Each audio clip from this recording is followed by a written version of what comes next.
Alright, hey guys, welcome to the trade, making comics for print and web, and tonight we are interviewing Wesley Hall of Nameless PCs. Hey!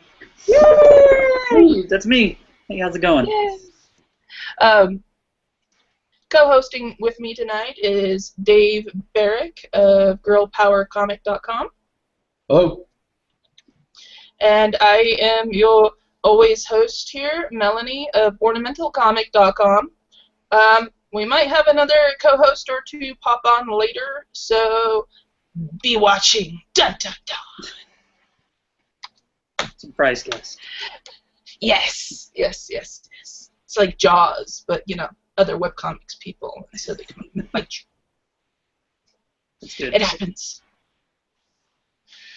But generally, we just wanted to poke Wesley's brain tonight and say, hey, what's up? Hi, you make comics. Let's talk. So, Wesley, why don't you take it away? Tell us, you know, kind of what your comics are about and how you got started and all that good stuff. Okay, yeah. So I make namelesspcs.com, which is it runs about twice a week, Tuesdays and Thursdays right now. But starting in September, we're going to go to Mondays and Wednesdays because quitting my job and going freelance to also help watch my one-year-old daughter. So trying to do the dad thing, and that is actually kind of what the comic is about. It started. It's kind of the roots of it is Dungeons and Dragons comic. He did it way back when with a friend who was doing the writing.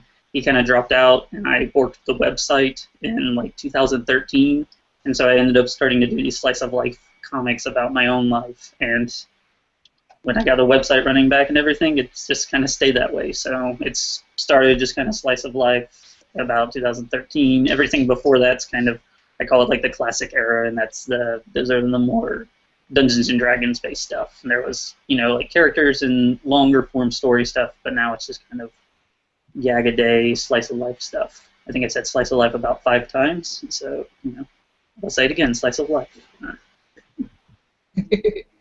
See, I was hoping when you said it started off as a D&D comic and turned into a slice of life comic, I was kind of hoping that it was a slice of life comic about the D&D characters. You know, like they've beaten the dragon. You know, the elf and the warrior get married, have a kid. So it's you know, semi-autobiographical, but you know. It just took a different direction. Though I think we've done a few of those where it's just kind of like the off adventures of what D&D characters would do in their spare time.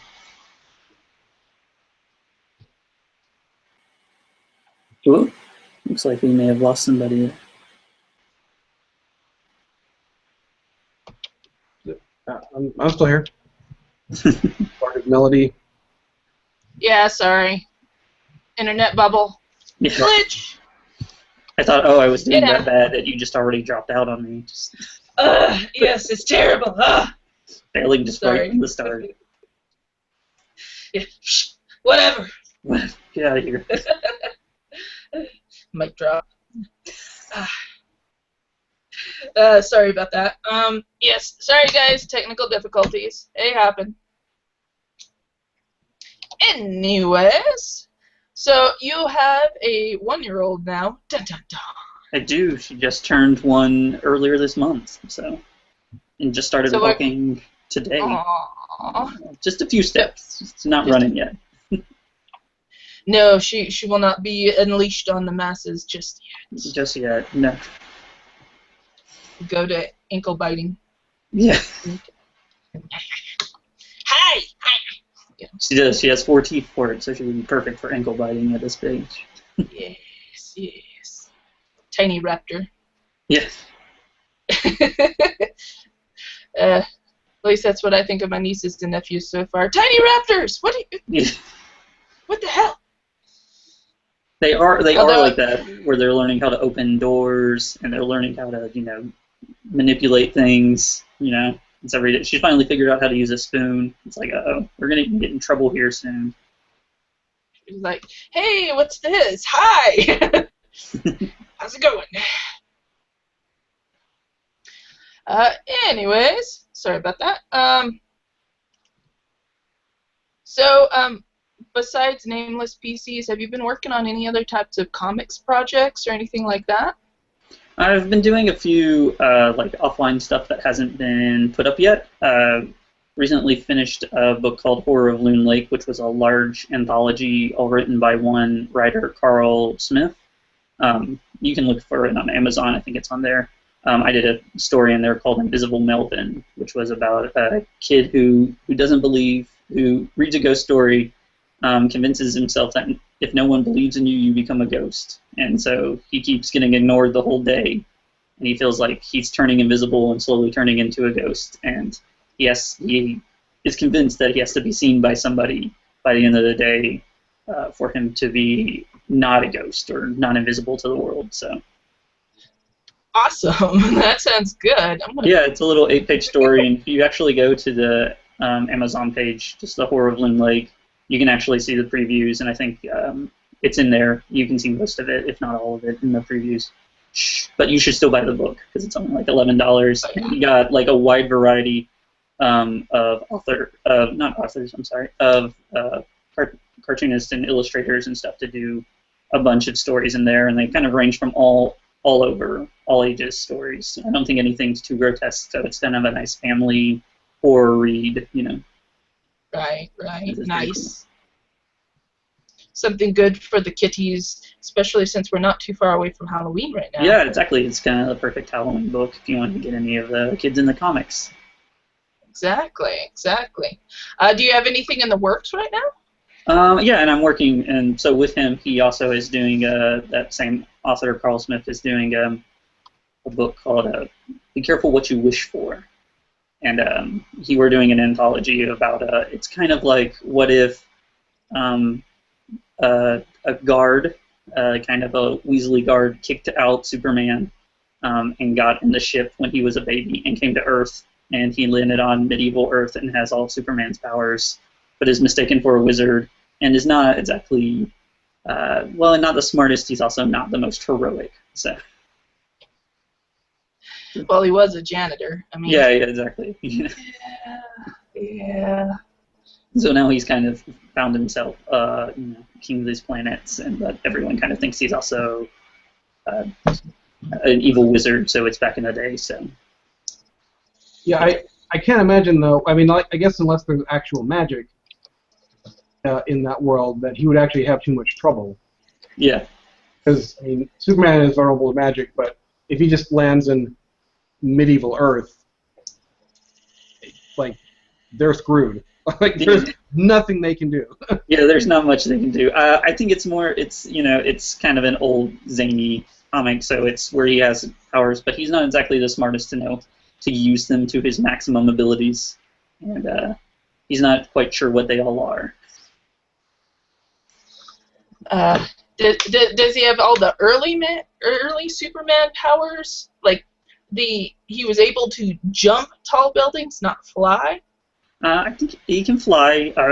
Some of it will have to be revealed out in there. So it's going to be 3 stories that will be wrapped up in one kind of comic there. So I've been working on that. Early Superman comics were bonkers because they just made up any power they wanted for him, literally. Like he had such muscular control in his face that he could just like flex his face and basically shape change his face and look like anybody he wanted. Just any power that they could come up with that was remotely connected to any of his other established powers. Yeah, there were quite a few early ones from his early time. So, yeah, it's quite interesting. That's why I'm like, early Superman or later? Because later they kind of narrowed it down a little bit and just didn't mention some of the others that he can do or whatever. Yeah, they had to leave a lot of that off the table because otherwise, I mean, if you apply remotely intelligent writing to the stable of powers that Golden and Silver Age Superman had, it's just he has the win button basically. Yeah. Well, he was supposed to be some type of superhuman, in essence.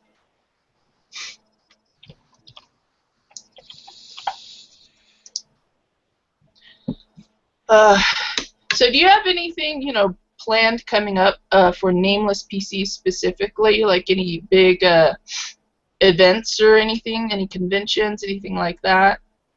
No conventions or anything yet. I do want to start kind of collecting them into print editions. Haven't done anything like that yet. And I think rather than kind of go the straightforward route of just collecting like year one of the comic, because it's just kind of all over the place, I think I was going to separate it kind of by categories. So it would kind of be Nameless PCs versus, video games. So there would be all the video game comics, or parenting, and there would be all the parenting game comics. Because I know some of that stuff doesn't like overline and doesn't hit for everyone. So, and it would be able to make kind of smaller, simpler, easy to get into stuff. You think you'll do a Kickstarter for it, or you think you'll just go ahead and publish it on your own? I'm not too sure. I don't know if I have quite the pool for a Kickstarter, but it's worth trying on a Kickstarter, seeing if it fails. If it fails, I can just publish it on my own. So I haven't thought that far ahead. I'm not quite the planner that I need to be to really make something successful, but I like to play by the edge of my seats. Yeah. Baby steps. Yeah.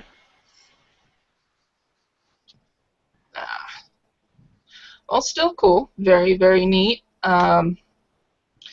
Do you suggest that if anybody is starting to really get into comics, webcomics, and the like, to maybe get in on an anthology or two just for the experience? Yeah, I think so. I think that's probably a great place to start. I mean, if you're trying to get in on webcomics, like anything from reading to writing or, drawing, I think that's a great place to start.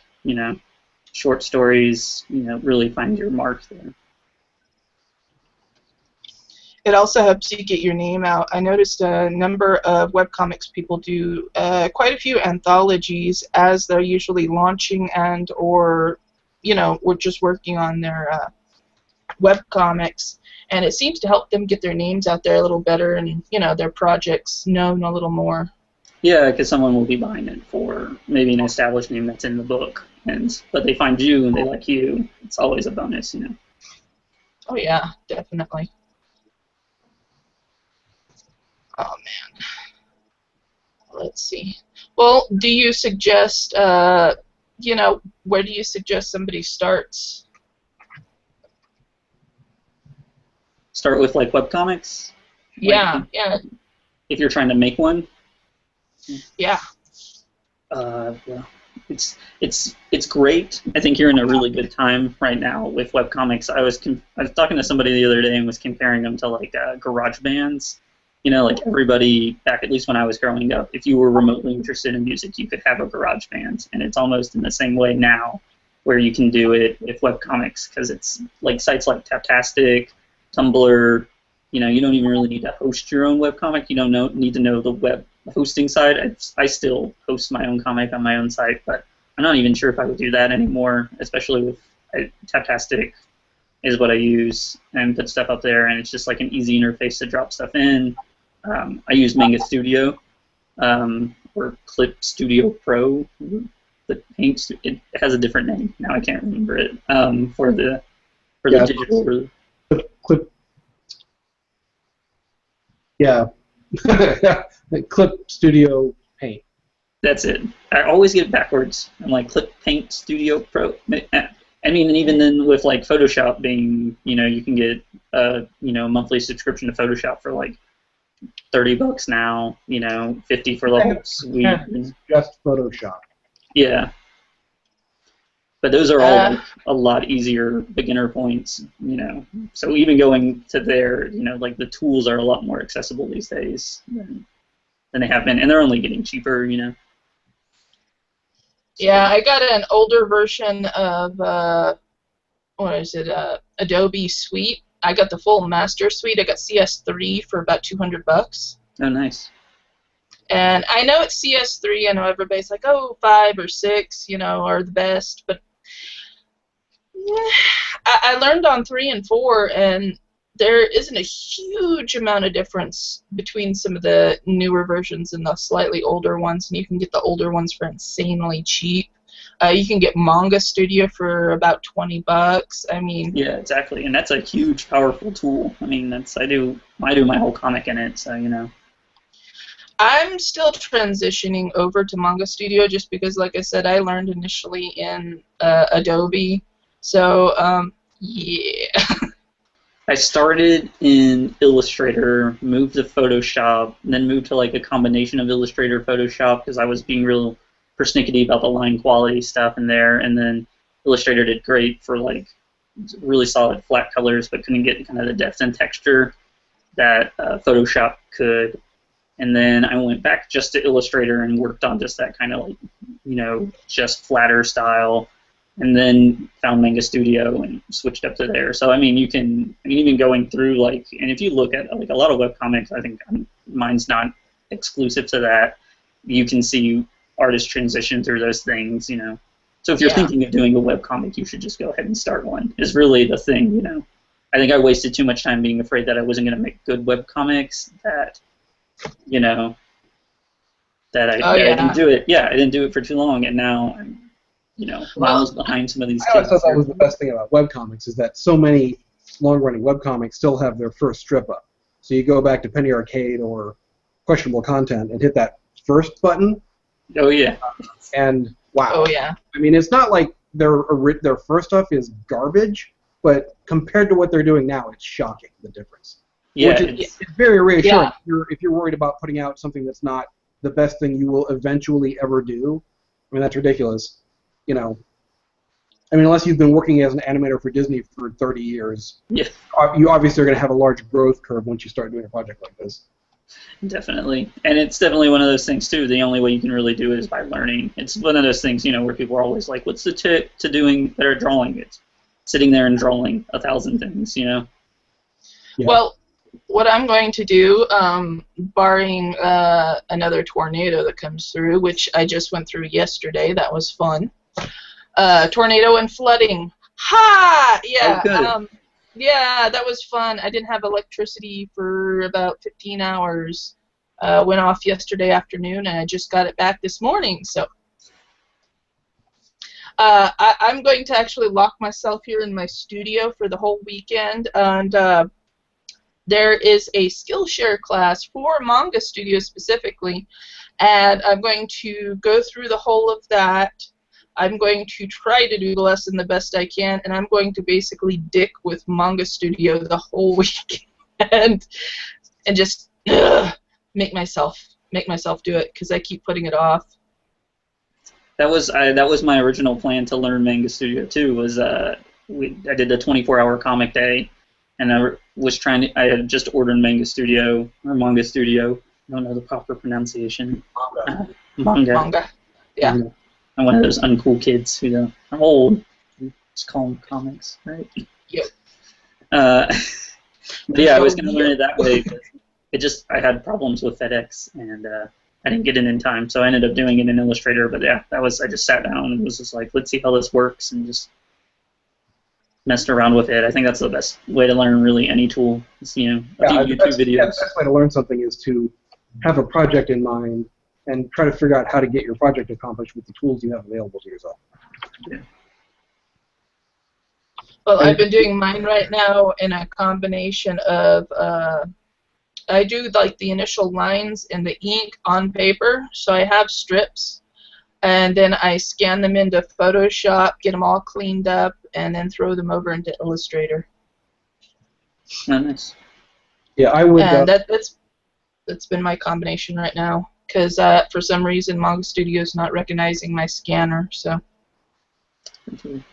Yeah, I realized recently it would probably take me about 8 times as long to do my comic if I did any part of it non-digitally, because I'm a slave to the transform tool.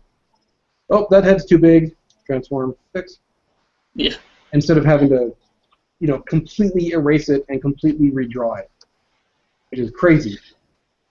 I never put up with that as a kid. Mechanical pencils. What are they good for? Well, I'm a slave to the smell of ink on paper and traditional. I don't know how else to do it right now, anyways. I'm still quite in love with traditional made art. Yeah, I think it's whatever floats your boat. I do digitally just because it's easier. I got a Surface Pro 2, and it's nice to, I can do it on lunch break, I can do the sketch stuff, you know, sometimes I'll just do sketching on, like, initial roughing concepts out on the actual sketch pad, but, you know, I can also just throw it right in there, pull up a template, and kind of figure out where I want to go from there. And then I already have the file started, so when I come home at night after the baby's gone to bed and everything, I can just go right into drawing, which is super helpful. So, what's your digital setup like physically? Do you have, what types of computers do you have, or do you have just the Surface Pro, or? Well, so I have my little Mac laptop from like 2008, and a Wacom tablet that's attached to that. I think it's a Wacom Mediumly. I think it's an Intuos 3. And I haven't used that in a while. I got the Surface Pro back, I think, in April from a friend who was selling it to get a better Surface Pro. And it's a 2, so I just end up using that for the most part. So I sit kind of hunched over this little thing. It's really nice. I can also take it to the couch and sit and watch Netflix with my wife and talk about her days and everything while drawing and stuff like that. So it used to be that I locked myself into the office, which when we had a townhouse was upstairs and did not get the air conditioned very well, so it would always be sweaty. You know, you gotta suffer for your art, right? That's the right. There's other rules. My house could be better insulated, and the air conditioning we have does not quite compete with Texas summers. So yeah, I have a window air conditioning unit, which I don't like using because it's loud, and I have up to 3 fans pointed at me. But I'm also super picky about, like, if it's 1 degree above like 70, I'll start sweating. So that's.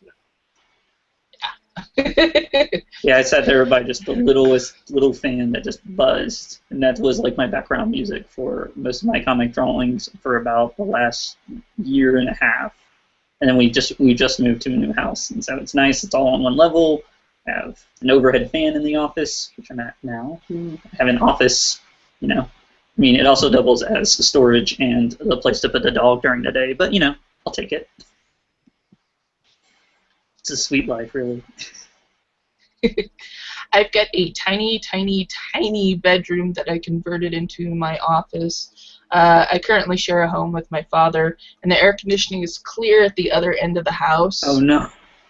So I have absolutely no air conditioning at the end of my house at all. So that's why when I'm drawing, I have to either be sitting in the middle of the house, and that's why the sketch pad is so much easier for me. That way I'm not dying. Yeah, I feel you. Yeah, the Surface Pro changed everything. It was nice. It's just sit on the couch, it's sit at the office, it's wherever I need it to be, and it's just right there. So, and wherever that is, in that you can usually be cooler, which is nicer than the old office. Well, this also proves a point. Many people think they have to have the absolute top-of-the-line, newest, computers and stuff for their work, and honestly, you don't. You can get an older model computer. You can have, like I have, my tablet is a mono price. It's one of the ginormous ones. Oh yeah. But it was $90 for the giant one. Yeah, you go look on like DeviantArt in some of those places, and people are making great stuff with those little like bamboo tablets that are all like $70 or whatever, Like, yeah, and the mono price stuff. Yeah. Yeah, you don't have to have top-of-the-line stuff to be making it. And like I said, you can just have a sketchbook. You can get the main concept down. You can ink it in. And then as long as you got at least a half-decent scanner, and you can get those little scanner-printer combos for fairly cheap, and have that plug into just a simple laptop, and get your images down, and put them up on Tumblr. Tumblr's free. There's quite a few website hosting that you can get free or really, really cheap. I host my own just because I'm a nerd like that, and well, I've got a degree in how to make your own website, so yeah. I'm right there with you. Yeah. I've always wanted to do webcomics. I mean, always, because I knew from fairly early on, I did not want to work for any of the big publishers. I didn't want to be just, a cog in the machine for one of those guys. I wanted to make my own stuff. And so I kind of set out with the idea in the back of my head that I would learn how to do it all on my own. Have you had it in like the back of your head that you always wanted to make comics?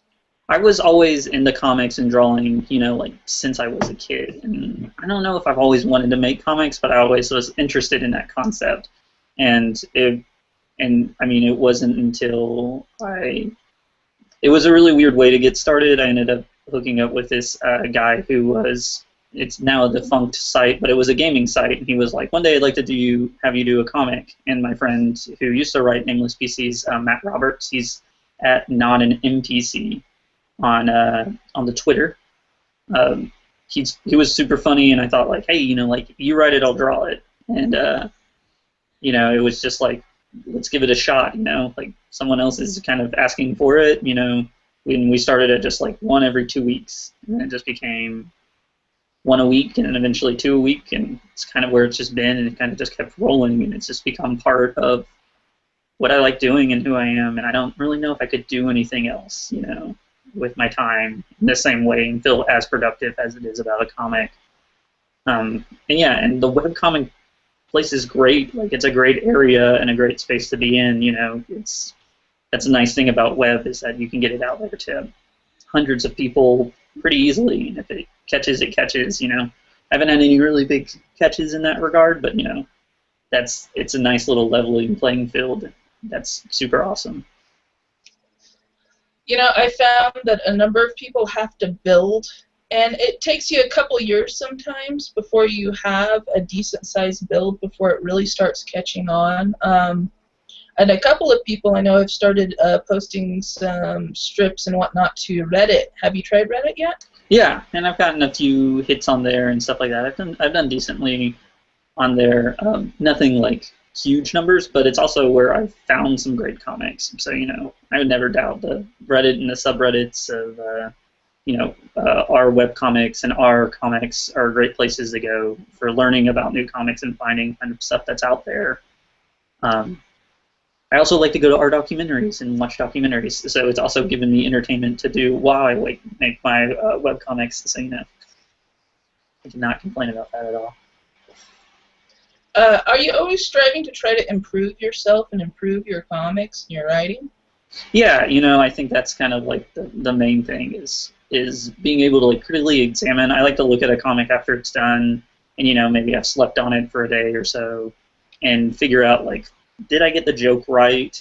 Did I, because sometimes I think I'm earlier on. I think it's a real easy thing to do when you're first beginning is over-explaining a joke. I do it all the time. I catch myself doing it. Is this, I don't trust the viewer to get it, and I just need to let go and trust. And if they don't get it, they don't get it. It's fine. Like, not everyone's gonna get it, but handhelding things can make the joke unfunny, can ruin it. It's kind of it's the equivalent of telling a joke and don't get it because the duck crossed the road, not the chicken. Yeah, we all got it. It's okay. Like, you don't need to explain it. You're explaining. Now you're staying too long. Yeah, I think over time you start to trust the readers more and more. Yeah, you just have to find that, and you have to do it, and you have to be able to write confidently enough and know when you're not writing confidently enough that it's, you have to know what to show the readers and what not, and what to trust that they get, and you'll fail, which is the nice thing about webcomics, though, is that, I may have failed on Tuesday, but on Thursday I got another shot, so, get it right back out there. Well, I found that basically just do it, and, you're not going to get everybody. You can't please everybody, but you can really piss everybody off. That's very true. I found that's pretty easy, especially nowadays. Yeah, oh yeah. Chris Straub, I think, said it. He said it like the guy who writes Chainsaw Suits, and he did Brood Hollow. He was saying that like the more people that are included in on a joke, the less funny it is. So like an in-joke between you and your best friend, like that is hilarious. But like a third person's not going to get it. So making the joke to include more people as you spread out, it just becomes very bland. You know, you end up, so you have to find that right ground of a decent enough chunk of audience that people get it. Yeah, I'm doing this a lot. I'm sorry. You know, that enough people get it, and then, but that it's not too exclusive. Vogue. Yes. I understand that reference. Good. Excellent joke. I'm old! Yay! Yeah. Oh, God damn it. No, I just... to the best of us. Yeah, I know. You turn around and you're going, wait a minute, the joke I just said, only so many people will get? What? Wait. You old and grow up with that? Oh, no. Oh, no. That's the one thing about having a kid is that, like, that's the first thing. You're just like, wait, you're getting older. That means I'm getting older. What the hell? Just stop that. Stop it right now. Yeah, well, my oldest nephew just started high school. Oh, and I'm like, no! I'm going to put rocks on your head. How do you stop him? Yeah, he just turned 14, and he's about 6'1". Oh, nice. I'm just like, you little shit. Yeah, I don't have kids of my own. I mean, I've got a stepkid, but the thing that always gets me is when I realize how old a certain movie is. Like in my comic, I made a kind of oblique reference to Space Jam.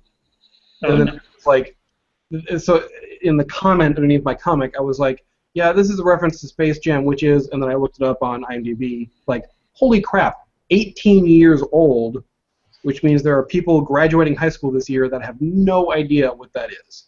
Yeah. So, yes. good luck with that, and I'm old. That's why I try to make some of my jokes a little bit, I don't know, make them a little bit ambivalent. I don't know, not quite as dated. Yeah, well, that's like the power of webcomics is also that you can do that too. You can kind of really quickly respond to a joke in a situation. I think I've done one where like Twitch does Pokemon. I made a joke about that, or which was a thing I don't think many people would remember, right? So that was only like that was over a year ago. So you know. Yeah, and, I also have stuff in my comic like I put Adventure Time references, and I don't think I've put a Rick and Morty in there yet. I don't remember. But yeah, I have stuff like Phineas and Ferb. I have stuff that's like less than 5 years old also. Yeah. So, but I also am old enough to make, you know, references to the fourth Doctor Who and Space Jam and, you know, things that people living now probably have literally no idea what it is. But that's always the fun thing when you...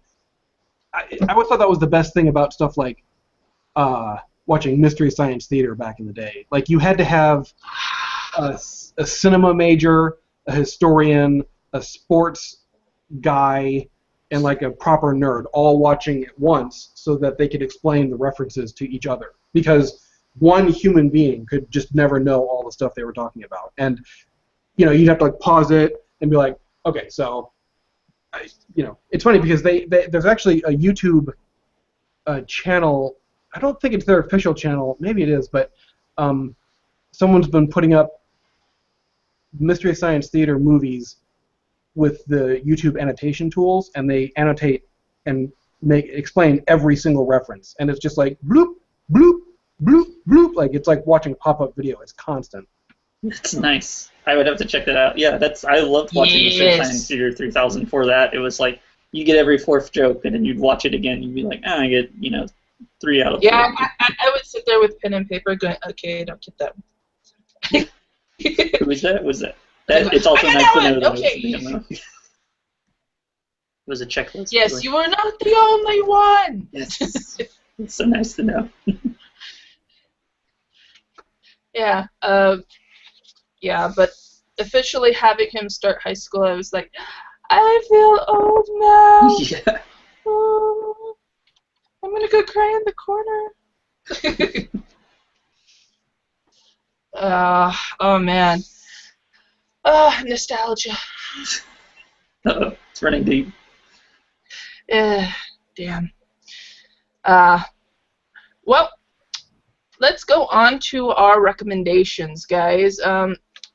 So I am constantly pimping Skillshare because, let's face it, it's a fantastic learning website. Go to Skillshare.com. Right now they're running a special. You can get the first 3 months for 99 cents to get anybody started. So if anybody wants to go and try any class they've got on the website, 99 cents, 3 months, that is not bad at all to start out learning. And there is a bunch of tools on there and classes on how to make comics, how to write, how to draw, how to illustrate, and how to use different programs. Like I said, I'm going to use the one this weekend that has a Manga Studio, and but there's plenty on there for Illustrator and Photoshop if you want to learn any tips or tricks. There's a digital coloring class. There's all sorts on there. So Skillshare.com, guys. Go ahead and go check it out if you really want to get your game up on your webcomics. Dave, do you have any recommendations? The only thing I've been learning lately is I've decided that I detest drawing backgrounds. And I think Melony dropped again. Oh, no. Anyway, I hate doing interiors. I understand perspective. I do generally understand, vanishing points and horizontal lines and things like that.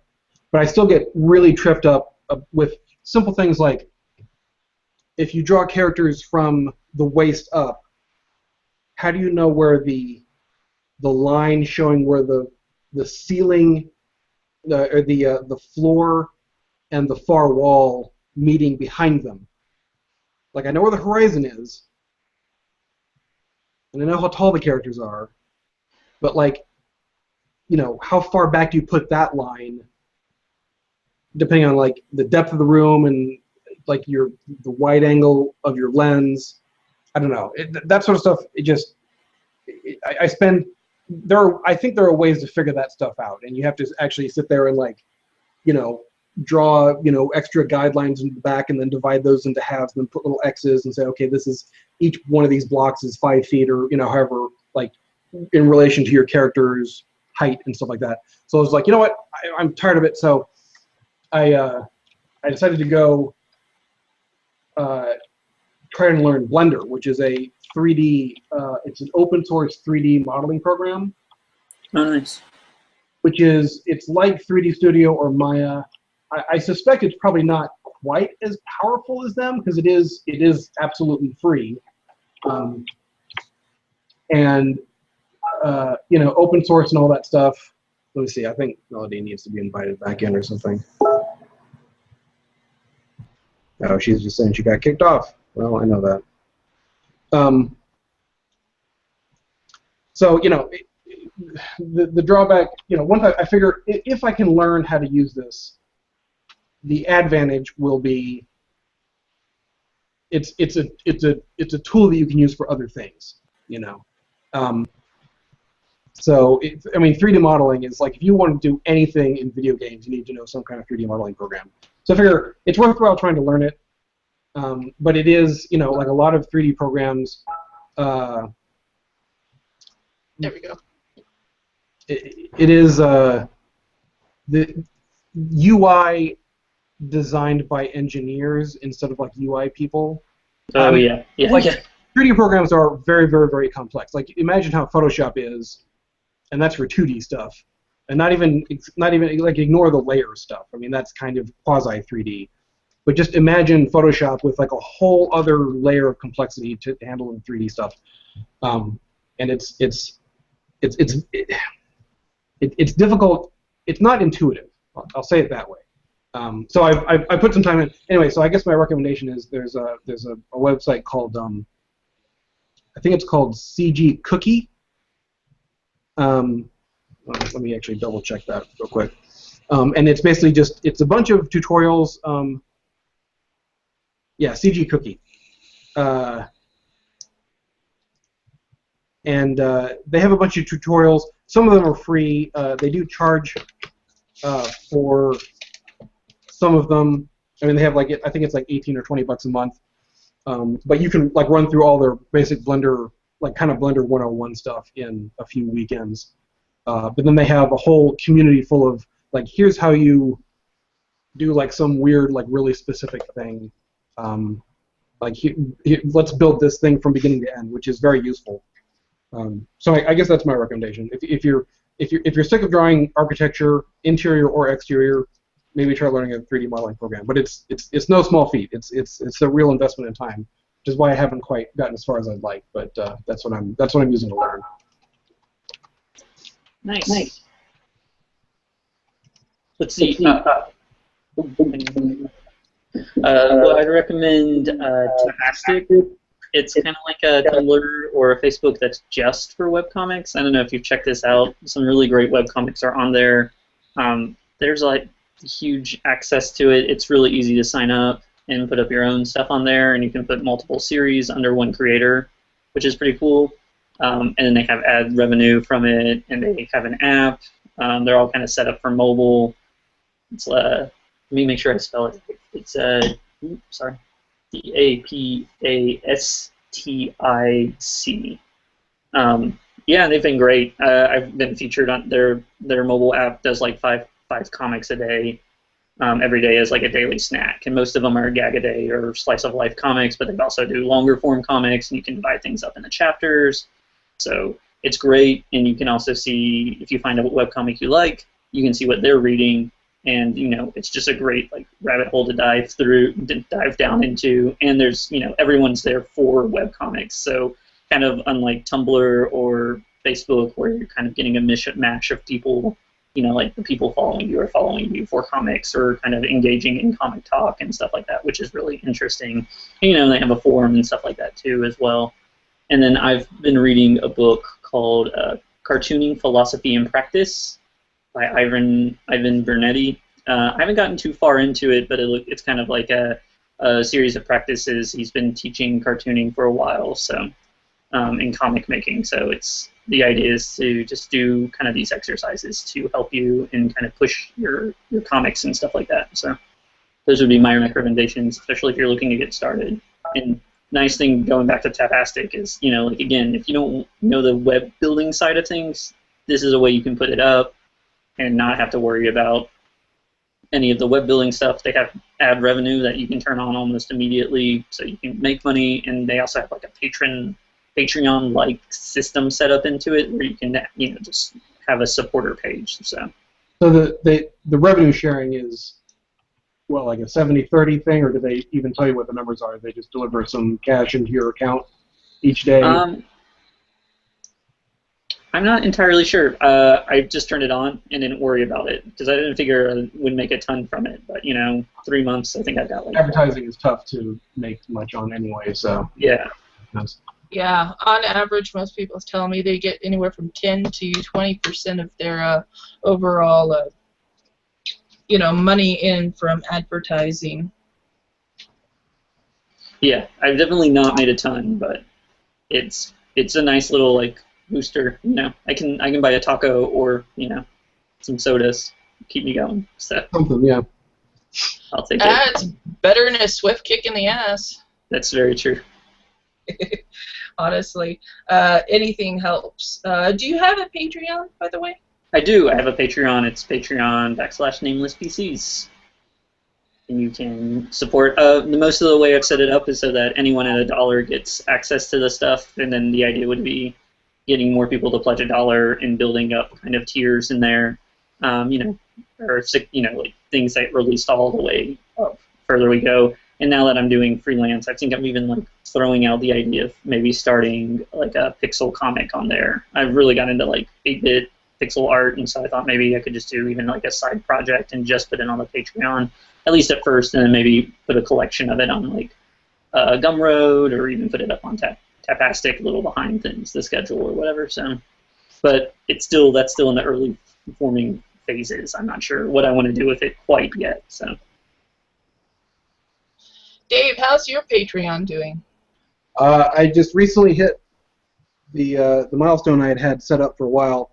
And the only reason I did, I think, is because I actually, I have a link on my page that says, hey, if you like the comic, support. But I mentioned it in my actual comment to the comic. And so I got like 6 new pledges. Normally, you set up a Patreon, and if you have a decent-sized audience already, you get this big rush, and then it turns into like this real trickle. So I guess the lesson there is to be a little more proactive about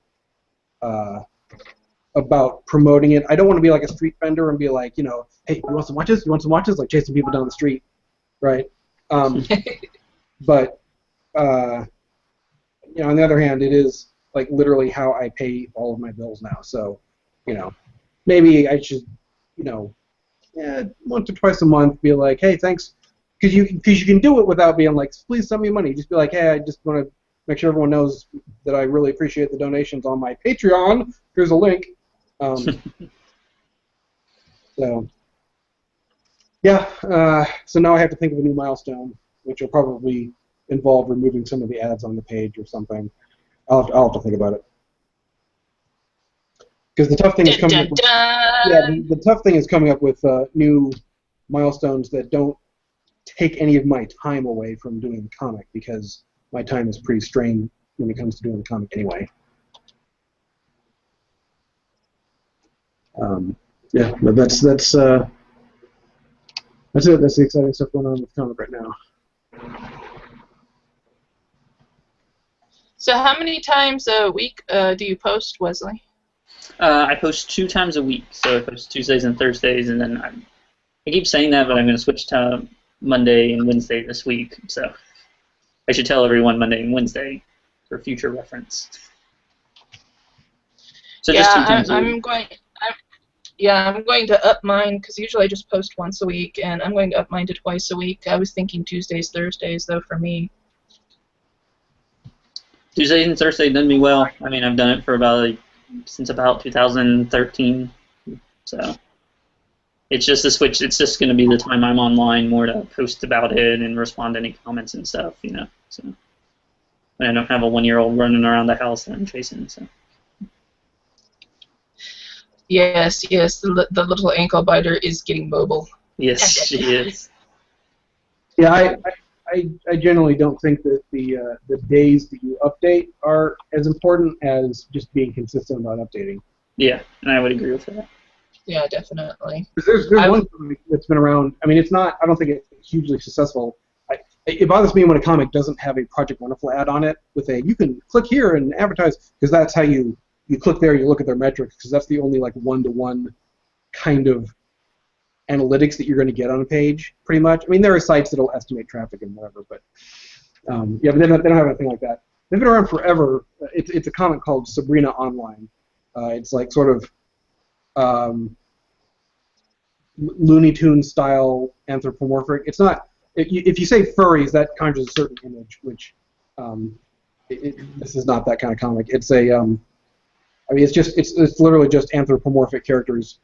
But it's been going on for like 15 years. But the way the guy posts is he puts 4 comics up a month at the beginning of the month, and that's it. And I'm like, that's terrible for your traffic numbers, because it's like peak nothing. But that's how he's been doing it, and he's been doing it forever. I assume he's a professional artist that supports himself in other ways, because he's certainly not doing it off his website. But I love the comic, and it's one of the comics that inspired me to do my own comic. So I figure if this guy can get away with that, then if I can do the same thing and just post 1 a week, and I'd have more consistent traffic. Give it a shot. Why not? Yeah. I think having some type of weekly schedule, though, is a little more, productive. Yeah, no, I think it is too, but maybe he should somehow, I've got WordPress on my site, so I can schedule when everything posts. So, I don't know. Yeah, I mean, there's ways he could improve that, but I don't. Like I said, he's been doing his comic the same way. It says on his site, this page programmed on an Amiga. Like he's a big, like the early days of the comic start off with him like his character is like she's trying to buy a modem for her Amiga, so it's way old. Wow. But yeah, he could very easily have someone like throw his site into a WordPress type situation and make it easier to update. But I suspect that's just not his goal anymore. He's doing the comic, he's keeping up with it, but that's not his life's ambition, is to maximize his, you know. But anyways, like I was saying, it's just as long as people know when you're going to update and you stick to it, that's better than almost anything else. This is very true. All right. Well, I think we'll go ahead and just wrap things up for the night. Yeah. Thanks for having me on. Yeah, well, thank you so much for letting us have a bit of your time, Wesley. We appreciate it. No problem. So thank you for stopping by. So that's Wesley Hall of Nameless PCs? Yes. Plural. Nameless, Yes. NamelessPCs.com. And I am your host, Melony, of ornamentalcomic.com. And I got Dave here co-hosting of girlpowercomic.com. Thanks for stopping. Yeah, thanks for stopping by, guys. See you later. Bye. Bye. Bye.